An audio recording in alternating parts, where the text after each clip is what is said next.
자, 생명과학원 20강 첫 번째 단원이 생명과학의 이해 중에서 이제 생물의 특성입니다. 자, 모든 생명체들은요, 다 뭐로 구성이 되어 있어요? 세포로 구성이 되어 있습니다. 셀로 구성이 되어 있고요. 이 세포라고 하는 건 생물체를 구성을 하는 구조적, 기능적 기본 단위예요. 구조적, 기능적 기본 단위에 해당이 되는 게 이제 세포고, 이 세포 수에 따라서 하나로 되어 있는 단세포, 그 다음에는 여러 개의 세포로 되어 있는 다세포 생물로 나눠줍니다. 그래서 단세포는 그냥 몸이 하나의 세포로 이루어져 있는 애들에 해당이 되는 거고, 얘네들 같은 경우에는 세포 분열이 곧 생식에 해당이 돼요. 세포 분열 자체가 곧 생식에 해당이 됩니다. 그래서 집신벌레, 아메바, 대장균 이런 것들이고, 다세포 생물은 몸에 많은 수의 세포로 이루어져서 세포들이 모여서 조직을 이루고, 조직들이 모여서 기관을 이루고, 기관들이 다시 모여서 하나의 개체를 이루게 되는 정교한 체제를 가지고 있습니다. 동식물들이 다 여기에 해당이 되고, 그 다음에 우리가 세포 구조라고 얘기를 하려면, 세포 구조다라고 얘기를 하려면은 뭘 갖고 있어야 되냐면 반드시 세포막을 가지고 있어야 되고요. 그 다음에는 세포 소기관을 갖고 있어야 돼요. 세포 소기관, 그 중에서도 제일 중요한 게 무슨 기관을 하나 갖고 있어야 되냐면은 리보솜이라고 하는 기관을 갖고 있어야 됩니다. 리보솜은 무슨 역할을 하는 기관이에요? 단백질 합성해주는 기관에 해당이 돼요. 단백질을 합성을 해주는 세포 소기관이 리보솜인데, 리보솜이 있고 세포막을 가지고 있으면 일단은 세포 구조를 가진다라고 해줄 수가 있고, 그 다음 이 세포 구조 중에서도 뭐가 있냐면은 원핵세포와 진핵세포가 있어요. 말뜻 그대로 해석을 해보면 원시핵이고 진짜 핵을 가졌다 뭐 이런 뜻인데, 원핵세포는 뭐가 없냐면 핵막이 없어요. 근데 진핵세포 같은 경우에는 핵막을 가지고 있습니다. 근데 핵막이 없다라는 소리는 핵이 없다라는 표현으로도 설명이 가능한데, 대신에 얘네들은 핵은 없지만 원핵세포는 대신에 뭔 가져요? 유전물질은 가져요. DNA, RNA 둘 다 가져요. 당연히 핵이 있으니까 진핵생물은 유전물질을 당연히 가지겠죠. 그렇죠? 그리고 진핵세포 같은 경우에는 또 뭘 가지냐면은 막성 소기관을 가져요. 당연히 리보솜은 있고, 막으로 되어 있는 소기관, 뭐 미토콘드리아라든가 아니면 소포체라든가 하는 이런 막으로 되어 있는 소기관을 가지고 있으면 또 진핵세포라고 하고, 이 막성 소기관이 없으면 원핵세포라고도 얘기를 해줍니다. 대표적으로 원핵세포에 해당이 되는 게 누구냐면 세균 같은 경우가 원핵세포에 해당이 되고요. 진핵세포에 해당이 되는 거는 다세포 생물은 다 진핵세포다라고 보시면 돼요. 알겠죠? 자, 그래서 아메바, 근육세포, 양파의 표피세포 이런 것들이 바로 이제 세포에 해당이 되고, 그 다음에 모든 생명체는요 다 뭘 하냐면 물질 대사를 합니다. 물질 대사는 다른 말로 에너지 대사라고도 하는데, 생명체 내에서 일어나는 모든 화학 반응을 다 물질 대사라고 하고요. 물질 대사 과정에서는 물질의 전환이라는 거는 분해 또는 합성,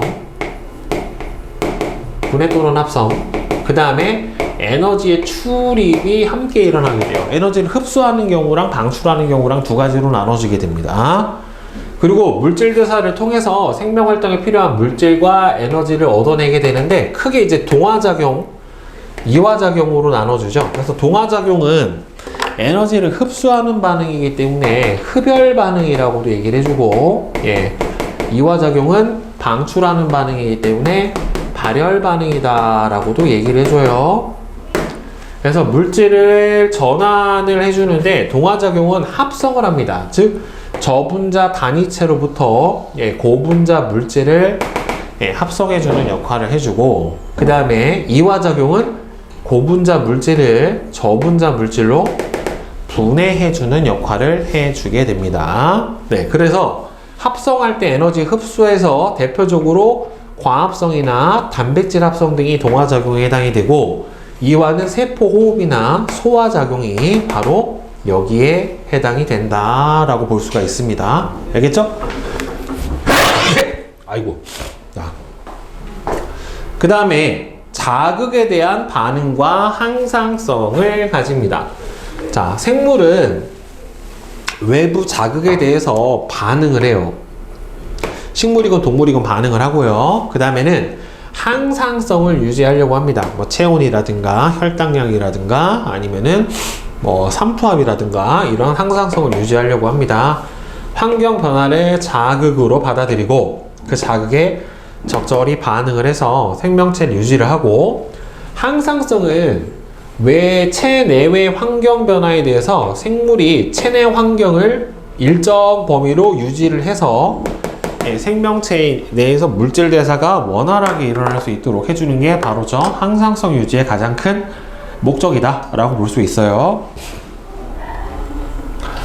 자, 그래서 보면은 자극의 반응의 예와 항상성의 예를 보면, 자극 반응은 지렁이가 빛을 피해서 이동을 한다. 이런 거는 동물의 자극에 대한 반응이라서 뭐라고 하냐면 주성이라고 하고요. 식물이 빛을 향해 고보자란다. 식물이 자극에 대한 반응은 뭐라고 하냐면 굴성이라고 얘기를 해요. 그 다음에 뭐 사람의 신경계에 대한 반사, 식물도 접촉 반사 같은 걸 하고, 사람의 동공 반사. 항상성은 삼투압 유지, 그 다음에 체온 조절, 혈당량 조절, 이런 것들이 바로 우리 몸에서 일어나는 항상성 조절 과정에 해당이 됩니다. 그 다음에 이제 발생과 생장을 합니다. 발생과 생장은 여러분들 뭘 한다라는 소리냐면 세포 분열을 한다라는 소리예요. 세포 분열을 하여 세포 수를 증가시키는 거예요. 다세포 생물의 경우에 발생과 생장을 통해서 구조적 기능적으로 완전한 개체가 되는데, 여러분들 발생은요, 수정란이 세포 분열을 해서 세포수가 늘어나서 세포의 종류와 기능이 다양해지면서 정확하게는 어린 개체가 되는 과정이에요. 그러니까 수정란에서 태아가 되는 과정, 그 다음에는 수정된 개구리 알이 올챙이가 되는 과정, 이런 것들이 발생이라고 하고요. 생장은 이 어린 개체가 세포 분열을 통해서 몸이 커지면서 세포수를 늘려서 어른 개체인 성체가 되는 과정을 우리가 생장이다 라고 얘기를 해줍니다. 결국에는 저 두 과정 다 뭐예요? 세포 분열을 한다가 가장 큰 목적이다 라고 볼 수가 있어요. 자, 그 다음에는 생식과 유전을 합니다. 생식과 유전.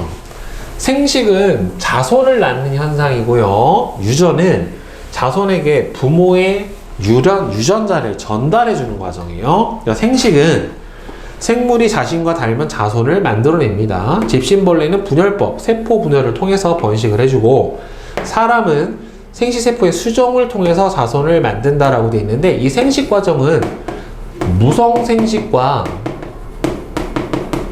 유성생식으로 나눠줄 수가 있는데, 유성생식과 무성생식의 가장 큰 차이점은 뭐냐면, 이 유성생식 같은 경우에는 생식세포를 만들어요. 생식세포를, 암수가 생식세포를 형성을 해서 이 생식세포의 수정 과정이라는 거를 통해서 개체가 태어나게 돼요. 근데 무성생식은 저 수정 과정도 없고 생식세포를 만들지를 않아요. 그래서 이 유성생식 과정은 무성생식에 비해서 유전적 다양성이 더 큽니다. 유전적 다양성이 훨씬 더 커요. 그래서 저번 시간에 했던 것처럼 뭐예요? 생물종 다양성을 유지를 하기에 훨씬 더 어떻다? 유리하다 라고 볼 수가 있겠죠. 그 다음 유전 현상은 생식을 통해 어버이의 유전 물질인 유전자가 자손에게 전달돼서 자손이 어버이의 유전 형제를 물려받는 거를 바로 유전이다 라고 얘기를 해줍니다. 그 다음에는 적응과 진화를 해요. 환경에 적응을 하면서 새로운 종으로 진화합니다. 자, 적응과 진화의 가장 큰 차이점은 비슷하면서도 다른데, 적응은요, 살아가는 환경에 적합한 몸의 형태와 기능, 생활 습성 등을 갖게 되는 건데, 이 적응을 할 때 유전자의 빈도나 종류의 변화는 없어요.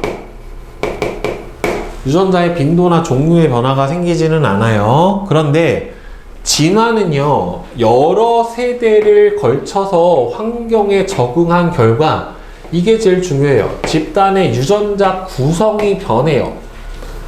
이 집단의 유전자 구성이 변해서 형질이 아예 달라져서 새로운 종이 나타나게 되면은 진화라고 합니다. 그러니까 유전적으로 안에 있는 유전자의 빈도나 구성, 종류가 변해서 새로운 종이 나타났다. 그건 뭐예요?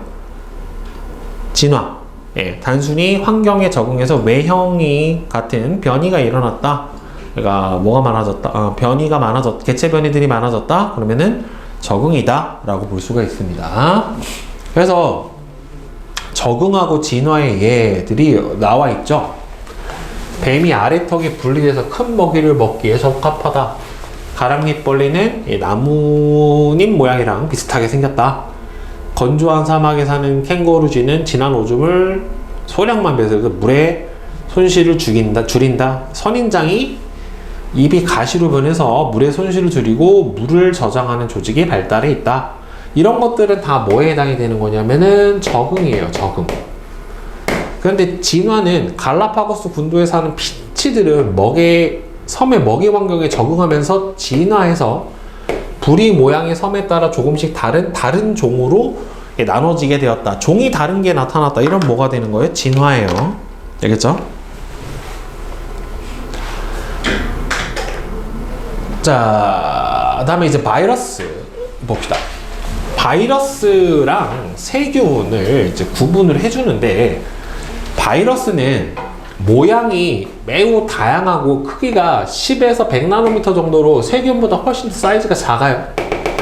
그리고 밖에 단백질 껍질 속에 유전 물질인 핵산이 들어있는데, 이 핵산은 DNA를 갖고 있는 바이러스도 있고요, RNA를 가지는 바이러스도 있어요. DNA와 RNA 중 한 가지만 가집니다. 둘 중에 한 가지만 가져요. 네. 자, 단백질 껍질을 가지고 핵산을 갖고 있는 형태로 생겼죠. 그래서 바이러스는 생물체냐 무생물이냐를 구분을 해줘야 되는데, 비생물적 특징과 생물적 특성을 모두 다 가지고 있어요. 그래서 생물과 무생물의 중간형이다 라고 얘기를 해주는데, 보면은 비생물적 특징은 세포 구조가 아니에요. 아까 세포막이 있어야 된다라고 했는데 세포막이 없다란 말이에요. 그리고 스스로 단백질을 합성을 할 수 있는 리보솜 기관 자체가 없어요. 그래서 세포 구조도 아니고요, 반드시 숙주세포, 얘는 기생을 할 수밖에 없어요. 왜? 스스로 단백질 합성이 안 된단 말이에요. 얘는 스스로 단백질 합성을 못해요. 그래서 숙주세포 안에서 반드시 기생을 해야 돼요. 숙주세포에서 자신의 DNA를 이용해서 단백질을 합성을 하고 필요한 물질들을 합성을 해서 생존을 해야 돼요. 숙주세포 밖에서는 그냥 단백질의 결정체로 존재를 하게 됩니다. 스스로 물질 대사를 할 수가 없어요. 생물적 특징은 유전물질인 핵산이나 DNA 또는 RNA를 가져요. 그래서 이 유전물질을 가지기 때문에 돌연변이가 일어나서 새로운 형질이 나타나면서 환경에 적응하고 진화한다. 이거는 이제 생물학적 특징인데, 숙주세포 안에서는요, 핵산을 복제해서 증식하고요. 여러분들, 바이러스의 가장 큰 특징 중에 하나가, 바이러스는 분열을 한다라고 하면 틀려요. 세포 구조가 아니기 때문에 바이러스는 분열을 하지 않고, 가끔 제일 잘못된 보기로 분열해서 증식한다 이렇게 표현이 나와 있는 경우가 있는데, 이렇게 나온 표현은 틀린 거예요. 분열해서 증식한다라고 하면 안 되고 그냥 증식한다라고 해줘야 돼요. 분열을 하질 못하니까. 이 과정에서 유전 현상이 나타납니다. 알겠죠? 증식한다지 분열한다라고 하면 틀려요. 자, 그래서 바이러스의 증식은 그러니까 스스로 단백질 합성을 못하기 때문에 박테리오파지라고 하는 게 뭐냐면은 세균을 숙주로 삼아 살아가는 바이러스를 박테리오파지라고 하는데, 이 세균 숙주 안에다가 자신의 뭘 집어넣어요? 핵산을 집어넣어요. 그럼 이 핵산이 이 세균 안에 있는 리보솜을 통해서 핵산의 단백질이 합성이 돼요. 그리고 핵산을 복제를 해내면 얘네들을 단백질 껍질로 싸서 밖으로 내보내면서 이런 식으로 증식을 해버리고, 또는 자신이 갖고 있는 DNA 또는 RNA에서 단백질 합성을 해서 독소를 내뿜거나 해서 질병을 일으키기도 하고 하는 활동들을 하는 게 바로 저 바이러스의 특징이다 라고 볼 수가 있어요. 자, 그다음에 생명과학은 지구에 살고 있는 생명체의 특성과 다양한 생명 현상을 연구를 해주고 뭐 종합적인 학문이다. 뭐 이건 뭐 어려운 내용은 아니죠. 이 내용 자체는 그러니까 생명과학의 연구 방법에서 생명과학은 하나만 있는 건 아니고 여러 다른 학문 분야하고 많이 영향을 받으면서 발달해요. 뭐 정보화학, 의학, 심리학, 화학, 공학, 수학, 물리학 이런 식으로 다양한 학문들하고 같이 융합해서 발전이 일어나게 됩니다. 그리고 여기서 이제 제일 중요한 것 중에 하나는 이제 과학탐구 방법이죠. 과학탐구 방법은 크게 귀납적 탐구 방법하고 연역적 탐구 방법으로 나눠지게 되는데, 귀납적 탐구는요, 제일 중요한 게 뭐냐면 관찰이에요. 귀납적 탐구는 실험을 하지 않아요. 실험을 하지 않고요, 자연현상을 관찰을 해서 얻은 자료를 종합하고 분석해서 거기 안에서 공통적인 규칙성을 발견을 하고, 이로부터 일반적인 이론이나 법칙을 이끌어내는 거예요. 그래서 연역적 탐구 방법처럼 가설 설정도 없고 실험을 하지도 않습니다. 그래서 관찰해요. 관찰하다가 주제를 선정해서 다시 관찰 방법, 절차를 고안한 다음에 관찰 수행해서 거기서 결론을 도출해 주는 겁니다. 계속 이제 비슷한 환경에서 여러 케이스를 관찰해 주는 거고, 귀납적 탐구 방법의 사례로 나온 게 세포설이랑 다인의 자연선택설이에요. 그러니까 여러 과학자들이 현미경으로 다양한 생물을 관찰했더니만 모든 생물은 다 세포가 있는 거를 발견을 했다. 그 다음에 다윈이 갈라파고스 군도를 비롯한 여러 나라에 살고 있는 생물의 특성을 관찰하고 자료를 수집해서 분석했더니 어떤 환경에서 어떻게 진화가 일어나느냐, 그거의 자연선택이다 라고 발견한 것도 바로 뭐다? 귀납적 탐구 방법이에요. 그러니까 보통 귀납적 탐구 방법은 너무 시공간 또는 연구 범위가 커서 실험을 할 수 없는 경우, 실험이 불가능한 주제에 대한 탐구 같은 경우에는 보통 귀납적 탐구 방법을 사용을 해줍니다. 그런데 이제 연역적 탐구 방법은 이거는 가설을 세우고 그 가설을 실험적으로 검증해서 결론을 이끌어내는 게 바로 연역적 탐구 방법에 해당이 돼요. 그래서 반드시 중요한 게 가설과 실험 수행 과정이 들어가요. 가설은 실험 목적에 맞춰서 예측을 한 나의 임시적 결론에 해당이 돼요. 그래서 이 실험이나 관측 등을 통해서 옳은지 그른지를 밝힐 수 있어야 되는데, 이 가설이 반드시 실험 결론일 필요는 없어요. 실험 결론하고 일치를 하지 않을 수도 있어요. 일치하지 않으면 다시 가설을 수정을 해서 다시 실험을 하면 될 일이고, 대신에 실험의 목적과만 맞으면 되는 겁니다. 가설이라고 하는 건. 그래서 관찰한 다음에 문제를 인식하고 가설 설정해서 탐구 수행한 다음에 결과 분석해서 결론을 도출했는데 가설이 틀리면 다시 수정을 해서 실험을 해주는 거예요. 그 다음에 여기서 탐구 설계 수행할 때 반드시 대조 실험이라는 걸 해줘야 돼요. 이 안에서 대조 실험을 해줘야 되는데, 탐구를 수행할 때 실험을 하는 실험 목적군하고 비교해 줄 수 있는 대조군을 설정을 하고, 이 실험을 해주는 실험군하고 비교하는 대조 실험을 해줘야지 비교가 있어야 된단 말이에요. 그래서 대조군은 실험군하고 비교하기 위해서 아무런 요인, 변인이 없는 거예요. 변화시켜주는 요인 자체가 아예 없는 게, 그러니까 있는 거와 없는 거의 차이를 보는 거예요. 결국에는 이게 대조군이고, 실험군은 가설을 검증하기 위해 의도적으로 어떤 요인을 변화시키는 집단이에요. 이 변화시키는 요인을 조작 변인이라고 합니다.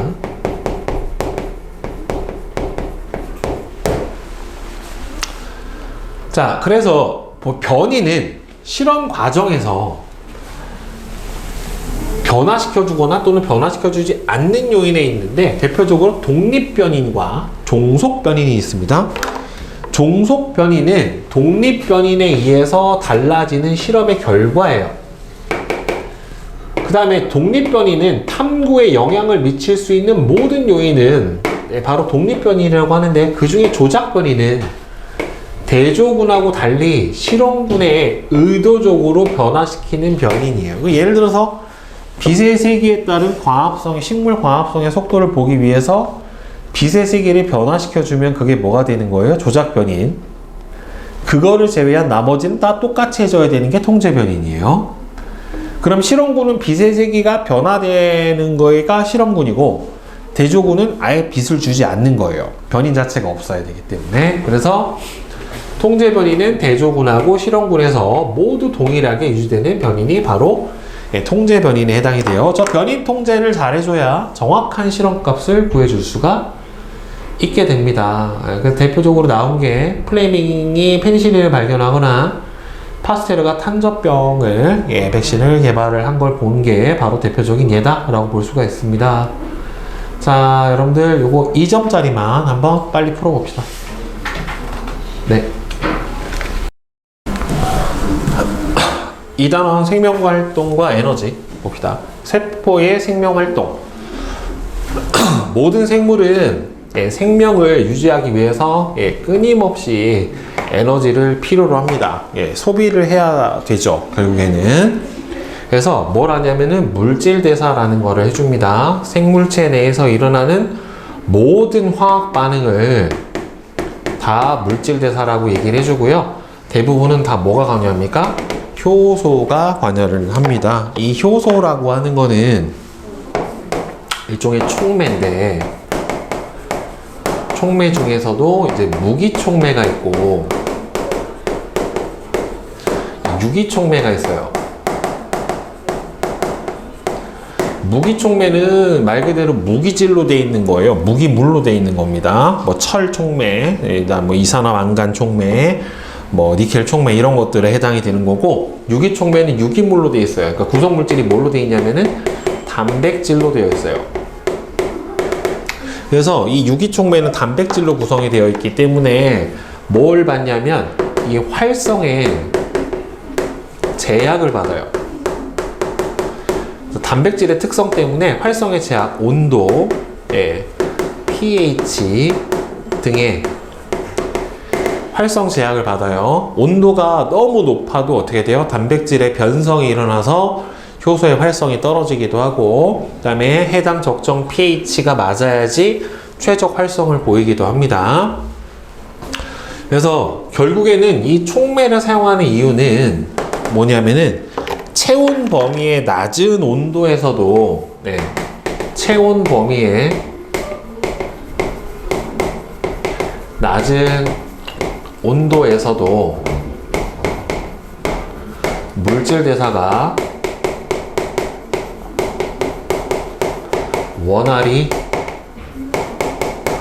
원활하게 일어나게 하기 위해서 그래요.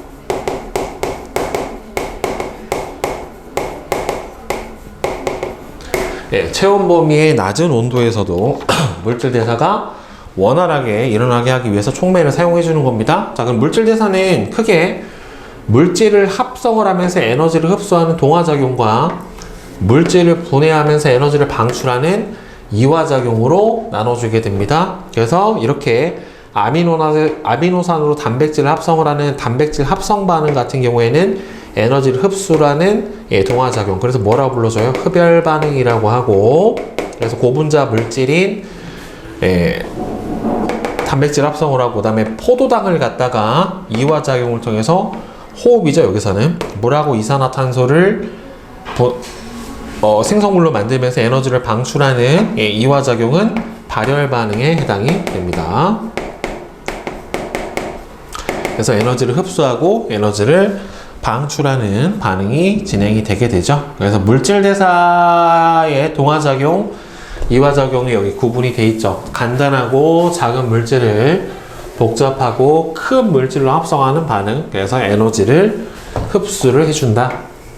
그래서 고분자 물질이 되고요. 그 다음에 이화작용은 복잡하고 큰 고분자 물질을 작은 단위체로 분해를 하면서 에너지가 방출이 일어나게 됩니다. 자, 밑에 보면은 에너지의 전환과 이용. 그래서 세포 호흡은 여러분들 세포 내 호흡을 얘기를 해주는 거예요. 그러니까 세포 내의 소기관인 어디에서? 미토콘드리아에서 영양소, 여기서는 정확하게는 호흡 기질에 해당이 됩니다. 호흡에 사용되는 영양소, 호흡 기질과 산소를 결합시켜서 호흡 기질을 분해해서 노폐물과 에너지를 만들어내는 반응이 여기서 이제 세포 호흡에 해당이 돼요. 이때 만들어진 에너지를 보통 우리가 뭐라고 불러줘요? ATP라고 불러주는 이 생체 전환 에너지로 합성을 해주게 되는데, 그래서 음식물 속의 에너지 전환을 보면 우리가 섭취한 음식물에는 화학 에너지 형태로 에너지가 저장되어 있어요. 뭐 여기 들어서 포도당, 아미노산, 지방, 이런 것들이 바로 화학 에너지 형태로 저장이 되어 있는 거고, 음식물의 화학 에너지는 세포호흡에 의해 생명 활동에 필요한 에너지, 요 ATP라는 걸로 전환이 일어나게 됩니다. 그러니까 세포 호흡은 바로 위에서 얘기했던 것처럼 세포 내에서 미토콘드리아에서 영양소를 분해해서 생명 활동에 필요한 에너지를 얻어내는 작용이고, 미토콘드리아에서 일어나고, 일부 과정은 세포질에서도 진행이 돼요. 세포질과 미토콘드리아에서 동시에 일어나게 됩니다. 그러니까 정확하게는 세포질에서 일어나는 호흡은 무산소 호흡이고요. 그 다음에 미토콘드리아에서 일어나는 호흡 과정은 유산소 호흡이에요. 이렇게 정확하게 구분하면 이렇게 됩니다. 세포호흡 과정은 포도당과 같은 영양소는 조직세포로 운반된 산소에 의해서 산화, 결합을 하고요. 이산화탄소와 물이 여기서 얘기하는 노폐물이에요. 이산화탄소와 물로 최종 분해되고, 이게 노폐물이에요. 이 과정에서 에너지가 방출이 되고, 에너지 일부는 ATP에 저장이 되고요. 나머지는 열 에너지로 방출이 돼요. 그래서 이때 방출된 열 에너지는 어디에 사용이 됩니까? 체온 유지에 사용이 됩니다. 네, 이렇게 체온 유지에 사용이 돼요. 그래서 포도당과 산소가 결합해서 물과 이산화탄소 그리고 ATP 열에너지 형태로 이렇게 에너지가 전환이 일어나게 되는 대표적인 발열 반응이 바로 세포호흡에 해당이 되고요. 이 미토콘드리아는 동물세포, 식물세포에 모두 있다란 말이에요. 따라서 동식물 모두 일어나는 물질 대사입니다. 동식물 모두 일어나는 물질 대사에 해당이 돼요. 그래서 광합성은 동화작용의 대표적인 예로 엽록체에서만 일어나요. 그러니까 이 광합성이라고 하는 거는 녹색 식물만 가능한 거죠.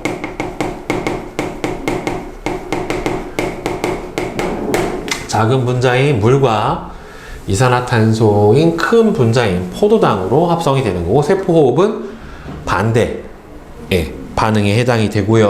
그러니까 정반응, 역반응에 해당이 되겠죠. 그리고 공통점은 두 반응 모두 여러 종류의 효소가 관여를 하게 됩니다. 그러면 이 ATP라고 하는 에너지를 어떻게 합성을 하고 전환을 하느냐를 보게 되면은 ATP는 여러분들 여기서 아데닌의 리보스에 인산이 3개가 결합한 건데, 여러분 여기서 아데닌이라고 하는 거는 염기 있죠? DNA를 구성하는 염기 ATGC 4개 있잖아요. 아데닌, 타이민, 구아닌, 사이토신에서 4개 있는데 그 중에서 그 아데닌이에요. 그리고 RNA를 구성하는 리보스라고 하는 5탄당에 3개의 인산이 이렇게 트리플 인산이에요. 그래서 ATP예요. 3개의 인산이 이렇게 결합이 돼 있는데, 이 첫 번째 인산과 두 번째 인산과 세 번째 인산이 있었을 때 1번, 2번 인산, 2번, 3번 인산은 고에너지 결합이에요. 그래서 얘가 인산이 하나 떨어지면서 인산이 2개 붙은 더블 ADP가 되면서 이때 에너지가 발생을 하게 돼요. 그래서 이게 ATP를 소비하는 반응이고, 그 다음에 거꾸로 이 ADP하고 인산을 결합을 해서 ATP로 만들어내는 이 반응은 바로 ATP를 합성하는 반응이에요. 그러니까 호흡 과정에서 이 반응이 일어나게 됩니다. 근데 여기서 이제 주의해서 알아둬야 될 거는 뭐냐면, ATP 합성은 ADP와 인산을 결합을 해서 ATP로 만들어내는 반응이고요. 이 과정 자체는 흡열 반응이에요. 그런데 이 ATP가 어느 과정에서 만들어지냐면 호흡 과정에서 생성이 된다는 말이에요. 그러니까 호흡 과정은 전체적으로 본다면 무슨 반응이었어요? 아까? 발열 반응에 해당이 된단 말이에요. 그러니까 호흡 과정 전체는 발열이지만 호흡 반응에서 ATP가 합성되는 반응은 뭐다? 흡열이에요. 알겠어요? 그래서 전체 방출하는 에너지의 일부를 ATP를 만드는 데 사용을 하는 거예요. 그래서 소비하는 에너지보다는 방출하는 에너지가 더 많으니까 호흡 과정 자체는 전체적으로 무슨 반응이다? 발열 반응에 해당이 된다라고 생각을 해주시면 되는 겁니다. 알겠죠? 호흡 반응 자체는 발열이에요. 근데 ATP 합성 반응 자체는 무슨 반응이다? 흡열 반응이다. 예, 이렇게 생각을 해주시면 됩니다. 그래서 세포 호흡에 의해 포도당에 저장된 화학 에너지의 일부가 바로 ATP의 화학 에너지로 저장이 일어나게 되고요.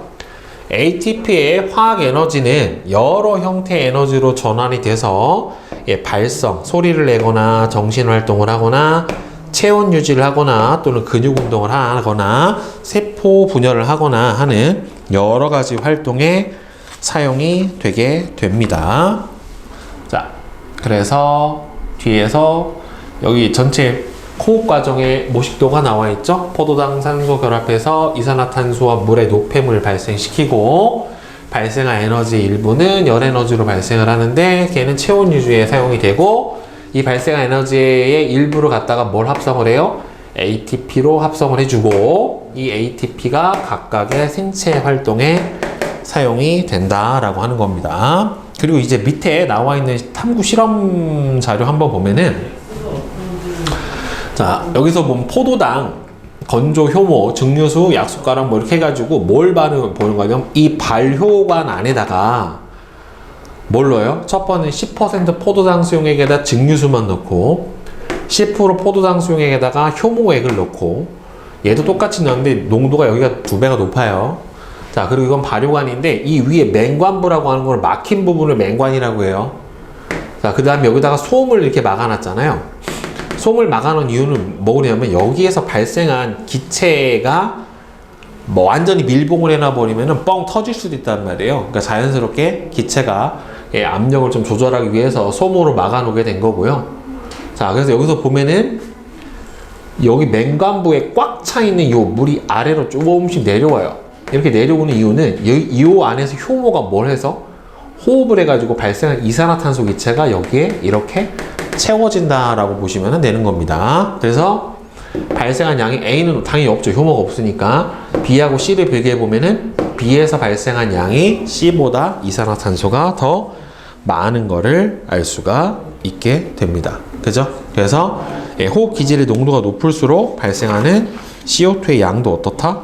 많다. 이렇게 보시면 될 것 같아요. 자, 그러면 여러분들 우리 3점짜리 2점짜리는 숙제로 하고요. 예, 3점짜리 23페이지부터 25페이지까지 예, 한번 6문제만 풀어봅시다.